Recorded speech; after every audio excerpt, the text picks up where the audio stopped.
विक्रांत ने की है मन्नत के खिलाफ पुलिस कंप्लेन। मन्नत ने दिया है मुंहतोड़ जवाब। मन्नत और खुशी पानी सीरियल के आज रात के एपिसोड में आप सबको देखने को मिलेगा कि पुलिस अरेस्ट कर मन्नत को ले जाती है पुलिस स्टेशन, और वहां पीछे पीछे विक्रांत भी आने वाला है, क्योंकि उसको ऐसा लग रहा है कि ये सब कुछ जानबूझकर मन्नत ने किया है। मन्नत से पुलिस इंस्पेक्टर बैठकर सारे सवाल पूछ रहे हैं और उनका बहुत आसानी से साफ साफ जवाब देती आ रही है मन्नत। लेकिन जब पुलिस इंस्पेक्टर कहते हैं कि आपको यहीं रहना पड़ेगा, तो मन्नत कहती है नहीं, मैं यहाँ बिल्कुल भी नहीं रहूँगी, क्योंकि मैंने कुछ किया ही नहीं है और वो मेरे साइन है ही नहीं। आप मेरे साइन से मैच करके देख सकते हो। आप गुड्डी जी को बुलाओ ना, इस इवेंट में वो मेरी पार्टनर थी। अगर मैं कह रही हूँ कि मैंने कुछ नहीं किया है, तो आपको एक बार उनको भी क्रॉस चेक करना चाहिए। उनको बुलाओ, उनके हस्बैंड को बुलाओ, और जो गोला बेच रहा था उसको बुलाओ कि मैंने उसके पेपरों पे साइन मैंने किया था क्या, उसके सामने किया था क्या। आप बुलाओ उन सबको।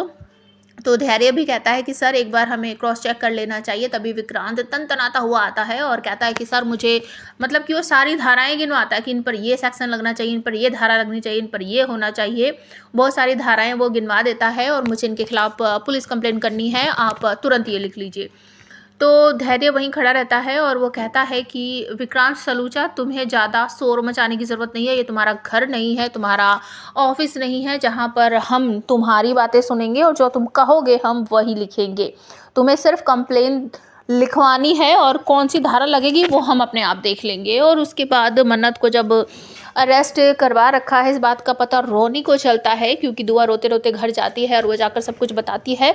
तो विक्रांत का नाम सुनते ही रोनी के पैरों के तले से ज़मीन सरक जाती है और वो तुरंत ही निकल पड़ता है पुलिस स्टेशन के लिए। और वहाँ जाकर वो वकील वगैरह भी अपने साथ लेकर जाएगा और मन्नत की बेल करवा देगा। और ये बेल होते ही जब विक्रांत भड़केगा मन्नत पर और रोनी पर कि अच्छा आप हो, हाँ आप तो बिल्कुल इसका ही साथ दोगे, क्योंकि आप दोनों शुरू से ही साथ हो। बहुत सारे इल्ज़ाम लगाएगा वो मन्नत पर भी रोनी पर भी।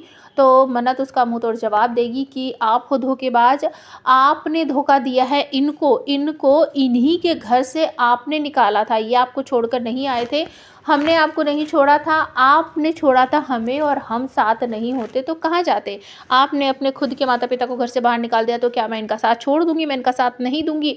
आप हो एक नंबर के धोखेबाज, आपने हमें छोड़ा। बहुत सारी बातें सुनाती है और बातों ही बातों में वो ये भी कहती है कि आपने कभी पलट कर देखा भी नहीं कि हम लोग कैसे जी रहे हैं, मर रहे हैं, जी रहे हैं। नीतू माँ कैसी है। और दुआ, जैसे ही वो दुआ का नाम लेती है विक्रांत के सामने, रोनी घबरा जाता है, मन्नत को रोक लेता है कि मन्नत चलो चलो, इससे बहस करने का कोई फ़ायदा नहीं है। किसे समझा रही हो तुम, जिसने कभी बिना प्रूफ के किसी बात पर यकीन किया ही नहीं, आज वो तुम्हारी बात पर क्यों यकीन करेगा। और चलो हमें घर चलना है, नीतू वहाँ पर अकेली है। तो रोनी और मन्नत चले जाते हैं घर।